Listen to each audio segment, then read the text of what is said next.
Okay, we were discussing about the management of gout. तो देखें, chronic management में मैंने आपको बताया कि सबसे पहले कि डाइटरी मॉडिफिकेशन, मतलब जो लाइफस्टाइल मॉडिफिकेशंस हैं वो आप क्या करवाएंगे। उसके बाद मैंने आपको बताया आपका जो है गोल क्या होना चाहिए, आपने कितना यूरिक एसिड लेवल जो है वो मेंटेन करना है। उसके बाद मैंने आपको बताया कि what are the indications of the treatment of this, and then I am going to tell you about the medications which we use in it. तो मैंने बताया कि या तो आपने सिंथेसिस कम करनी है या आपने उसकी एक्सक्रीशन ज़्यादा करनी है, ठीक है। तो सिंथेसिस कम करने के लिए ड्रग ऑफ चॉइस इज़ एलोपेरानॉल। अब एक एंजाइम होता है बॉडी में हमारे, दैट इज़ ज़ैंथीन ऑक्सीडेज। ये ज़ैंथीन ऑक्सीडेज क्या कर रहा होता है, ये यूरिक एसिड की सिंथेसिस को करवा रहा होता है। तो हम क्या करते हैं, ज़ैंथीन ऑक्सीडेज का इनहिबिटर दे देते हैं ताकि क्या हो, यूरिक एसिड की सिंथेसिस कम हो जाए, ठीक है। अब ये हम कब देते हैं, जब यूरिक एसिड की ओवर प्रोडक्शन हो रही हो, ठीक है। यूरिक एसिड जो है वो 600 मिलीग्राम्स पर 24 आवर से ज़्यादा हो, तो उस केस में हम जो है ये देते हैं, ठीक है। और ये हम कब स्टार्ट करते हैं, जब एक्यूट अटैक आता है ना, उसके 1 महीने बाद हम इस्तेमाल करते हैं। ये नहीं है कि एक्यूट अटैक आया और हम समझ रहे हैं कि यार इसको क्रॉनिक गाउट है अब, तो हम इसको जो है ना साथ ही स्टार्ट कर दें। नहीं, क्यों? क्योंकि एक्यूट अटैक को प्रेसिपिटेट कर सकता है। तो ये बहुत important, clinical point of view से इंपॉर्टेंट है कि एलोपेरानॉल को आपने स्टार्ट करना है एक्यूट अटैक के 1 महीने बाद, ठीक है। अब इसको एक दफ़ा जब स्टार्ट कर दिया है तो पेशेंट ने इसको कंटिन्यू रखना है even if an attack occurs, ठीक है। तो इसको हम अकेले नहीं यूज़ करते होते एलोपेरानॉल को, हम इसको जो है एनसेड्स और कॉलचिसिन के साथ इस्तेमाल करते हैं, ठीक है। उसके बाद इसके साइड इफ़ेक्ट्स भी होते हैं एलोपेरानॉल के कुछ के, most commonly GI upset, skin rash करवाता है, हाइपर सेंसिटिविटी रिएक्शन करवाता है, renal failure, bone marrow suppression, hepatitis करवाता है, ठीक है। नेक्स्ट इज़ कि आपने क्या करना है, एक और आपके पास है एलोपेरानॉल की, जिन लोगों को इंटॉलरेंस है, जैसे कि हमने बात की कि इसके साइड इफ़ेक्ट्स हैं कि ये रीनल फेलियर करवाता है। तो वो पेशेंट जो रीनल फेलियर के हैं या क्रॉनिक किडनी डिजीज़ के हैं, फिर उनके लिए ऑल्टरनेटिव होना चाहिए ना, तो दैट इज़ फीबोक्सोस्टेट। ये भी उसी तरह ज़ैंथीन ऑक्सीडेज इनहिबिटर है, ठीक है। और ये लिवर को टॉक्सिक होता है। Next is uricose uric agents, ठीक है। अब देखिए, हमने यूरिक एसिड की प्रोडक्शन को कम कर दिया थ्रू द एलोपेरानॉल एंड फॉक्सोस्टेट, ठीक है। अब यूरिक एसिड की एक्सक्रीशन को कम करने के लिए, ज़्यादा करने के लिए हमारे पास जो ड्रग्स हैं, these are uricosuric uric acids agents in which we have probenecid and sulfinpyrazone, ठीक है। अब जो है ना, प्रोबेनिसिड एंड सल्फेनपायराजोन जो होते हैं, ये अंडर एक्सक्रीटर्स हैं यूरिक एसिड के। जब यूरिन का यूरिक एसिड जो है वो 600 मिलीग्राम्स पर 24 आवर्स जो है उसे कम हो जाता है, तो फिर हम जो है मतलब इतना होता है, फिर हम जो है इसको देते हैं कि यूरिन में यूरिक एसिड कम आ रहा है, इसका मतलब तो 24 आवर्स में सिर्फ 600 मिलीग्राम से कम आ रहा है, जिसका मतलब यूरिक एसिड कम एक्सक्रीट हो रहा है। तो हमने पेशेंट्स को जो है फिर ये ड्रग्स देनी होती हैं, प्रोपेनिसिड एंड सल्फेनपायराजोन, ठीक है।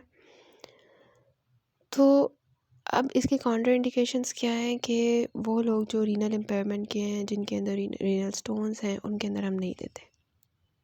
ऑब्वियसली किडनी ख़राब है तो एक्सक्रीट कैसे करेगी, तो ये चीज़ आ जाती है।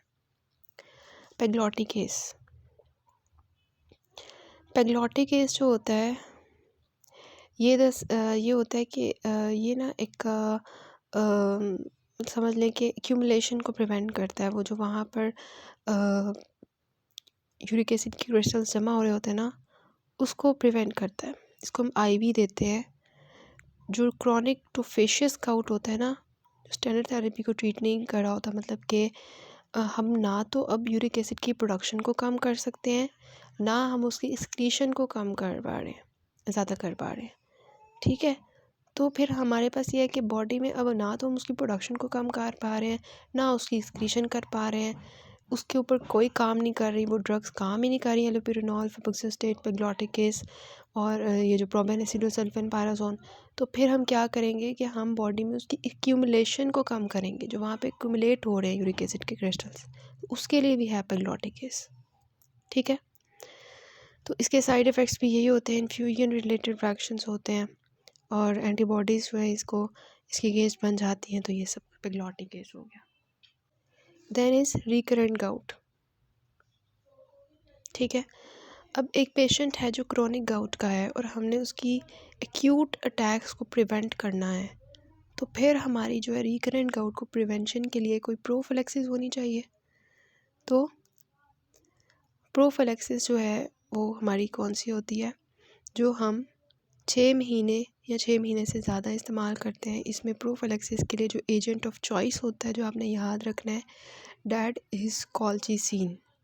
ठीक है, लो डोज कॉल्चिसिन। कॉल्चिसिन क्या कर रहा था, न्यूट्रोफिल्स की जो है कीमोटैक्सिस को प्रिवेंट कर रहा था, फैगोसाइटोसिस को प्रिवेंट कर रहा था। ठीक है, तो इसमें जो है ना हमारा drug of choice, agent of choice जो आपने याद रखना है, दैट इज़ कॉल्चिसिन। ठीक है, फिर हम थोड़ा सा सूडो गाउट के बारे में देख लेते हैं फॉर MCQs। उसमें ये होता है कि एक्चुअली कैल्शियम, वो तो हमारे यूरेट क्रिस्टल्स थे ना जो जमा हो रहे थे, sodium monosodium urate crystals gout के अंदर। लेकिन सूडो गाउट में क्या होता है कि कैल्शियम पायरोफॉस्फेट जो है डिहाइड्रेट, उसकी क्रिस्टल्स जमा होना शुरू हो जाते हैं टेंडन्स, लिगामेंट्स में, कैप्सूल, सिनोवियम, कार्टिलेज के अंदर। ठीक है, इसकी कॉजेज़ क्या हैं, इडियोपैथिक है, मेटाबॉलिक कॉजेज़ है लाइक हीमोक्रोमेटोसिस, हाइपरपैराथायरॉइडिज्म, हाइपोमैग्नीसीमिया, जॉइंट की ट्रॉमा हो गया है, या कॉन्ड्रोकैल्सिनोसिस हो गया, डायबिटीज़ है, विल्सन्स डिसीज़ है। इसके क्लिनिकल फीचर्स क्या है, सबसे पहले कॉन्ड्रोकैल्सिनोसिस। तो कॉन्ड्रोकैल्सिनोसिस क्या होता है, जिसमें कार्टिलेज की कैल्सिफिकेशन हो जाती है due to these crystals deposition. X-ray पे हमें नज़र आ जाते हैं ये कैल्सिफिकेशन ऑफ कार्टिलेज, एज के साथ इंक्रीज़ करते हैं। देन एक चीज़ होती है सूडो गाउट। इसमें क्या होता है, एक्यूट एर्थ्रोपैथी होती है which resembles acute gout. Common site इसकी जो है नी है, तो ये डिफरेंस आ जाता है कि गाउट का जो मोस्ट कॉमन साइट है that is big toe acute gout का, और यहाँ पे जो है सूडो गाउट का इज़ नी। उसी तरह वो भी जॉइंट जो है वार्म टेंडर और इस तरह हो जाएगा, फीवर होगा पेशेंट को, और प्रेसिपिटेंट्स इसके भी वही हैं। फिर एक चीज़ होती है पायरोफॉस्फेट आर्थ्रोपैथी, ये क्रॉनिक आर्थ्रोपैथी है। ठीक है, pseudo gout was an acute, ठीक है, और pyrophosphate arthropathy is a chronic. तो ये ऑस्टियोआर्थराइटिस से रिजेंबल कर रहा होता है, हमने देखा था ना सूडो रूमेटॉइड आर्थराइटिस, तो वो रिजेंबल कर रहा होता है रूमेटॉइड आर्थराइटिस से।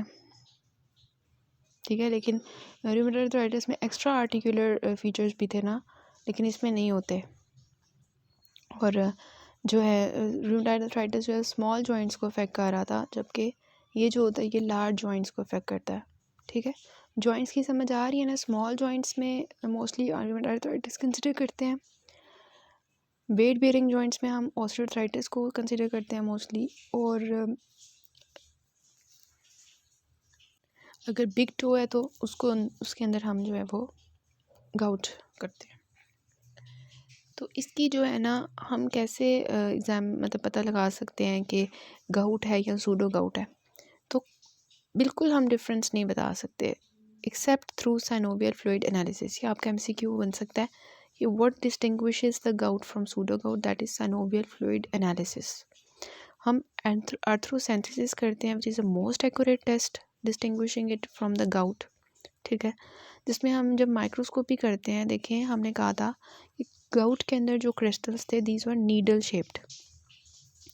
ठीक है, यहाँ पे जो हमारे हैं वहाँ पे नीडल शेप थे, यहाँ पे रोम्बॉइड है। ठीक है, वहाँ पे गाउट के अंदर क्या थे, नेगेटिवली बायरेफ्रेंजेंट थे, यहाँ पे पॉजिटिवली बायरेफ्रेंजेंट है। दो सर्फेसिस है ना, एक यहाँ पे, इधर से यहाँ से लाइट जो है वो बायरेफ्रेंजेंट होगी। फिर हम रेडियोग्राफ्स करवाएंगे। क्रॉनिक के लिए तो हमें एक्सरेज में कॉन्ड्रोकैल्सिनोसिस, कैल्सिफिकेशन जो है वो नज़र आएगी। ठीक है, नज़र आ भी सकती है, नहीं भी आ सकती। इसका जो ट्रीटमेंट होता है वो क्या होता है? Joint aspiration, NSAIDs, best initial therapy just like gout. Treatment देखें सेम है एनसेड्स। उसी तरह अगर हम गाउट में जो है वो एनसेड्स और कॉल्चिसिन से प्रिवेंट नहीं हो रहा था, तो यहाँ पे भी एनसेड्स और कॉल्चिसिन देखेंगे। कॉल्चिसिन जो है वो रिकरेंट के लिए प्रिवेंशन होता है, प्रोफिलैक्सिस के लिए। अगर उनसे फ़ायदा नहीं हो रहा होता तो एक्यूट केस में हम इंट्राआर्टिकुलर स्टेरॉइड्स यूज़ करते हैं। ठीक है, so this is actually all about the gout and pseudo gout. अब हम इसके डेविडसन से कर लेते हैं टेबल्स। ये टेबल देखें, crystals associated arthritis and deposition in connective tissue.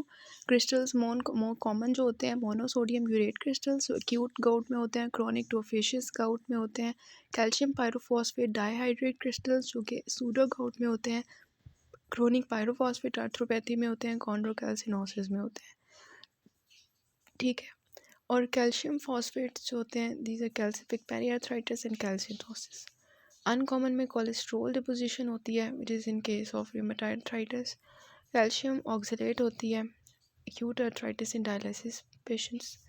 फिर सिंथेटिक क्रिस्टल्स होते हैं एक्यूट सिनोवाइटिस में, plant thorns, sea urchin spines होते हैं क्रॉनिक मोनोआर्थराइटिस टीनोसिनोवाइटिस में। देखिए होता क्या है, सल्यूट की एक्सेस हो जाती है, like calcium phosphate, sodium urate, इन सब की पीएच, टेम्परेचर, प्रेशर, ये सब कुछ एक्ट करता है। और वहाँ पर ग्रोथ प्रोमोटिंग फैक्टर्स होते हैं, न्यूक्लिएटिंग फैक्टर्स होते हैं, और वो ज़्यादा हो जाते हैं। ठीक है, फिर ये देखिए कार्टिलेज के अंदर क्रिस्टल्स जमा होना शुरू हो गए हैं।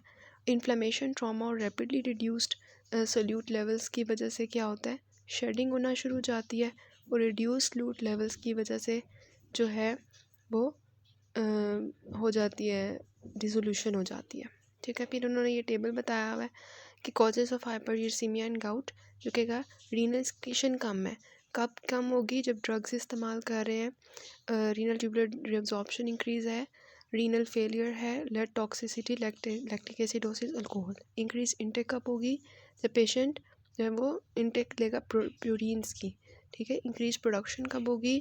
जब प्रोडक्शन यूरिक एसिड की कब ज़्यादा होती है? जब लीशनेहन सिंड्रोम हो, ठीक है, या हाई फ्रुक्टोज इंटेक हो, ग्लाइकोजन स्टोरेज डिजीज़ हो, सोरियासिस हो। सोरियासिस में पता है सेल्स बहुत ज़्यादा ब्रेक डाउन करते हैं, तो उसमें से बहुत ज़्यादा सेल्स में से यूरिक एसिड निकलता है। और कोई कैंसर्स का ट्रीटमेंट हम ले रहे हो, आपको पता है, तो उसमें भी होता है। ठीक है, तो ये इन्होंने दिखाया हुआ है कि जो भी यूरिक एसिड के मेटाबॉलिज्म कि हम जो है ये जो इंटेक ले रहे होते हैं डाइटरी प्यूरिन्स और एंडोजनस प्यूरिन्स, ये दोनों मिल के, एंडोजनस कहाँ से आती हैं कि जो हमारे अंदर बॉडी के अंदर सैल्वेज पैथवे और डोनोबो सिंथेसिस हो रही होती है यूरिक एसिड की, वो दोनों यूरिक एसिड जो है मिलेंगे, तो दोनों तरह से जो प्यूरिन्स बनेंगी तो वो बनाएंगी हाइपोजेंथीन। हाइपोजेंथीन जो है जेंथीन ऑक्सीडेज क्या करेगा, हाइपोजेंथीन को जेंथीन में कन्वर्ट करेगा, और फिर से जेंथीन जो है वो यूरिक एसिड में कन्वर्ट होगी। ठीक है, अब यूरिक एसिड जो है वो जब बन जाएगा तो यूरिक एसिड जो है वो एलेंटोइन में कन्वर्ट होगा।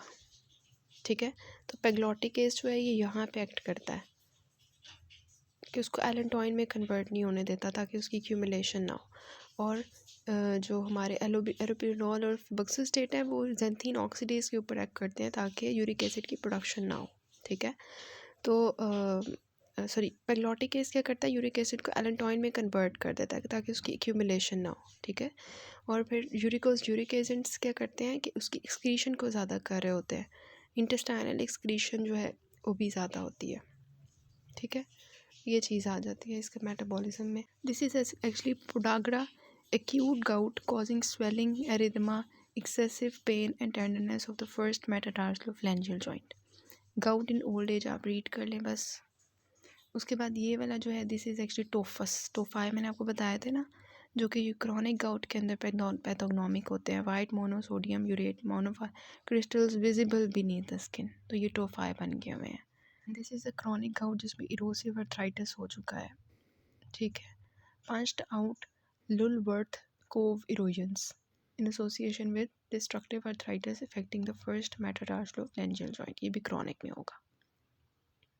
ये वाला टेबल जस्ट रीड कर ले सूडो गाउट का। और ये कॉन्ड्रोकैल्सिनोसिस ऑफ द नी है जिसमें कैल्सिफिकेशन हो चुकी है, ठीक है। अच्छा, मैं आपको थोड़ी सी स्टेप अप की जो एडिशनल चीज़ें हैं वो बता देती हूँ। जो वुमेन होती हैं ना, वो गाउट से इतनी इफ़ेक्ट नहीं होती, लेकिन आफ्टर मीनोपॉज जब ईस्ट्रोजन जो होती है वो कम हो जाती है, तो ईस्ट्रोजन क्या कर रही होती है, नॉर्मली यूरेट की एक्सक्रीशन करवा रही होती है, लेकिन जब ईस्ट्रोजन डेफिशिएंट होगा तो यूरेट की एक्सक्रीशन कम होगी, जिसकी वजह से वुमेन जो है मोस्टली मीनोपॉज के बाद आती हैं गाउट के साथ, ठीक है। तो ये एक्स्ट्रा चीज़ थी। So these are the most common sites जिसमें गाउट होता है। Olecranon bursa, elbow, wrist, fingers. नीचे आ जाएं तो knee, ankle, subtalar, midfoot, first metatarsophalangeal joint, ठीक है। इसके अलावा जो है ये होता है कि जो आपको पता है कि अगर मतलब यूरिक एसिड जो है वो आपको पता है सेल्स के अंदर होता है, डीएनए के अंदर, हर सेल के अंदर होता है। तो अगर किसी को क्रोनिक हेमोलाइसिस है, हेमोलाइसिस हो रही है, उसके आरबीसीज टूटते जा रहे हैं, हेमोलाइटिक मैलिग्नेंसीज हैं, कैंसर कीमोथेरेपी ले रहा है, तो ऑब्वियसली वो सेल्स टूटेंगे तो उनमें से यूरिक एसिड लेवल ज़्यादा होगा ना, तो यूरिक एसिड ज़्यादा होगा। तो इसके अलावा ये टेबल आपने करना है, इसमें आपको डिफरेंस बताया हुआ है ऑस्टियोआर्थराइटिस, रूमेटॉइड आर्थराइटिस, गाउटी आर्थराइटिस का, ठीक है। ऑनसेट जो होता है वो गाउटी आर्थराइटिस का सडन होता है, जबकि ऑस्टियोआर्थराइटिस और रूमेटॉइड मोस्टली इंसीडियस होते हैं, मतलब ये ऐसा ऐसा ऐसा ऐसा ऐसा ऐसे करते हैं। कॉमन लोकेशंस जो होते हैं, मैंने आपको बताया कि ऑस्टियोआर्थराइटिस की वेट बियरिंग जॉइंट्स, ठीक है। तो रूमेटॉइड आर्थराइटिस जो है मोस्टली स्मॉल जॉइंट्स को इफेक्ट करता है, और गाउटी आर्थराइटिस जो है वो ग्रेट टो और इनको, ठीक है। इन्फ्लेमेशन किस में होगी, रूमेटॉइड आर्थराइटिस, गाउटी आर्थराइटिस में। ऑस्टियोआर्थराइटिस में नॉन इन्फ्लेमेटरी है। रेडियोग्राफिक फाइंडिंग्स में ऑस्टियोआर्थराइटिस में नैरो जॉइंट स्पेस होगी, ऑस्टियोफाइड सबकॉन्डल सेक्लेरोसिस और सिस्ट मिलेंगी। रूमेटॉइड आर्थराइटिस में बोनी इरोजन्स, नैरो जॉइंट स्पेस, ठीक है। गाउटी आर्थराइटिस में इरोजन्स ये आपकी जो है वो मोस्टली होती है लेट जाके। लैब फाइंडिंग्स में क्या है, रूमेटॉइड आर्थराइटिस में जो है वो ESR रेज होता है, रूमेटिक फैक्टर मिलता है, एनीमिया मिलता है। गाउटी आर्थराइटिस में क्रिस्टल्स मिलते हैं, ठीक है। अदर फीचर्स क्या हैं कि सिस्टमिक फाइंडिंग्स इसमें होती हैं रूमेटॉइड में, ulnar deviation, small neck, boutonniere deformity, extra articular manifestations. Osteoarthritis में बुशार्ड नोट, हेबर्जन नोट्स, ठीक है, कोई सिस्टमिक फाइंडिंग्स नहीं है। गाउटी में क्या है, टोफाई है, नेफ्रोलिथियासिस है, ठीक हो गया। इसके अलावा ये है कि पेन इतनी ज़्यादा होती है एक्यूट में कि patient wakes from the sleep, ठीक है, सोए हुए उठ जाता है। और एक चीज़ होती है एसिम्प्टोमेटिक हाइपरयूरेसीमिया, जिसमें गाउट जो है उसके तो क्लिनिकल फाइंडिंग्स नहीं आती, मतलब पेन कुछ भी नहीं होता, जस्ट यूरिक एसिड का लेवल ज़्यादा होता है। तो उस केस में हमने पेशेंट को ट्रीट करना होता है, नहीं ट्रीट करना होता, तो हमने उसको ट्रीट नहीं करना until they are asymptomatic. Treatment तब स्टार्ट करेंगे जब क्लिनिकल फाइंडिंग्स आएंगी, ठीक है। उसके बाद जो है यूक्यूज डिस्कस कर लें।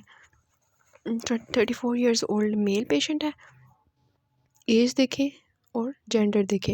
Sudden onset of pain in the knee joint, unbearable है, और वो नाउन हाइपरटेंसिव है, ठीक है। और कौन सी ड्रग्स ले रहा है, थायजाइड डायरेटिक्स ले रहा है, ठीक है। अब ये इसका एक प्रेसिपिटेटिंग एजेंट है कि वो ड्रग्स ऐसे ले रहा है, ठीक है। अब उसकी right knee joint swollen tender, ये सब कुछ है, मतलब इन्फ्लेमेटरी साइंस हैं, तो ऑस्टियोआर्थराइटिस रूल आउट हो गया, ठीक है। All movements are restricted due to severe pain, so this will be gouty arthritis. Male patient है, क्योंकि ऑस्टियोआर्थराइटिस आपने नी सोची है ना, नी, तो आप सोचते हो कि नी जॉइंट ऑस्टियोआर्थराइटिस, लेकिन ये मेल पेशेंट है, और ऑस्टियोआर्थराइटिस मोस्टली फीमेल्स में होता है। यहाँ पे हिस्ट्री किसकी है, थायराइड डायरेटिक्स की। इन्फ्लेमेटरी साइंस भी हैं जो कि हमारे ऑस्टियोआर्थराइटिस में नहीं होते, so this will be gouty arthritis. 3 DDs आपने क्या लिखने हैं, आपने ऑस्टियोआर्थराइटिस लिखना है, सेप्टिक आर्थराइटिस लिखना है, आपने लिखना है रिएक्टिव आर्थराइटिस, रूमेटॉइड आर्थराइटिस, ठीक है, DDs लिखते हैं।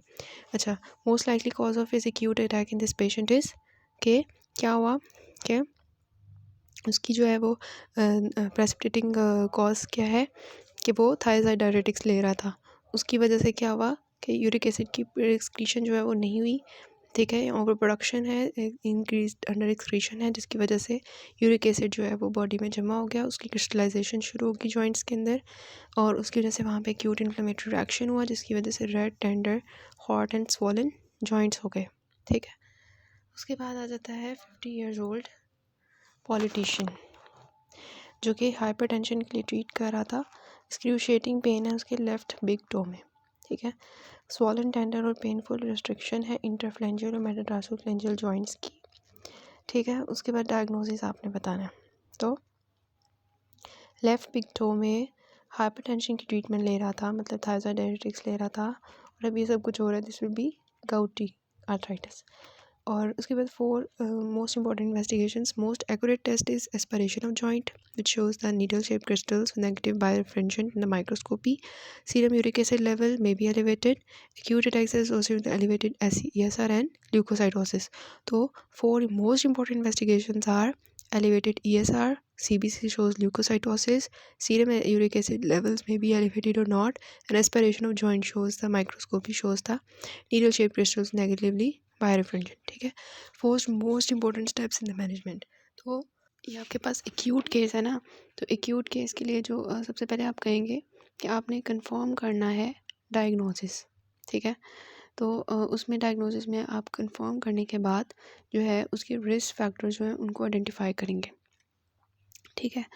अच्छा, अब जो है आप उसकी जो है बेड रेस्ट, इसमें इंपॉर्टेंट होती है कि आपने उसको बेड रेस्ट का कहना है ताकि अर्ली एम्बुलेशन जो है वो प्रेसिपिटेट कर सकती है। फिर आपने उसको एनसेड्स देने हैं, जो ट्रीटमेंट ऑफ चॉइस ने एक्यूट गाउट। अगर उससे फ़ायदा नहीं हो रहा तो कॉल्चिसिन विच इज़ ऑल्टरनेटिव, और अगर उससे फ़ायदा नहीं हो रहा तो कॉर्टिकोस्टेरॉइड्स, ठीक है। इंट्राआर्टिकुलर हमने कब लगाना है और कब हमने ओरल सिस्टमिक देने हैं वो मैंने आपको बता दिया था।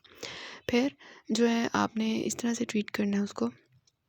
और प्रोफिलेक्टिकली अगर एक्यूट अटैक के साथ आपने सोचा है क्रॉनिक है, फिर आपने उसकी कौन सी ट्रीटमेंट करनी है मैंने आपको बता दी थी, कॉल्चिसिन, ठीक है। तो ये हमारा होता है। अब जो है ना, अब उसके बाद आ जाता है ये वाला क्वेश्चन, देख लें कि जो है ना 50 years old lady, second post operative day following hysterectomy, ठीक है। acute pain in the left knee joint which is swollen, hot and tender। तो मैंने आपको बताया था surgery is a precipitating event for this, ठीक है। तो इसके डीडीज़ उन्होंने पूछे हुए हैं। तो you should consider the gout, you should consider the septic arthritis, ठीक है, बिकॉज वो भी हो सकता है। You should consider the pseudo gout और रिएक्टिव आर्थराइटिस, ठीक है। 3 मोस्ट इंपॉर्टेंट इन्वेस्टिगेशंस वो आपने लिख देनी है। तो एक चीज़ मैंने आपको बतानी है, स्टेप अप बहुत अच्छी लिखी हुई है। वो कहते हैं कि आपने ना अगर यूरिक एसिड का ना आपने यूरिन में 24 आवर लेवल चेक करना है। अगर 800 मिलीग्राम्स पर डे से कम है तो फिर आपने ये समझना है कि इसकी जो एक्सक्रीशन है ना वो कम हो रही है। तो फिर आपने क्या करना है, यूरिकोज यूरिक एजेंट्स देने हैं, प्रोबेनिसिड एंड सल्फेनपायराजोन, ठीक है। लेकिन अगर उसकी आपने लेवल चेक किया और वो 800 मिलीग्राम्स पर डे से ज़्यादा था तो फिर आपने क्या समझना है कि यूरिक एसिड की प्रोडक्शन ज़्यादा हो रही है। तो प्रोडक्शन को कम करने के लिए you will use the allopurinol and febuxostat which are xanthine oxidase inhibitors, ठीक है। तो ये चीज़ एक आ जाती है।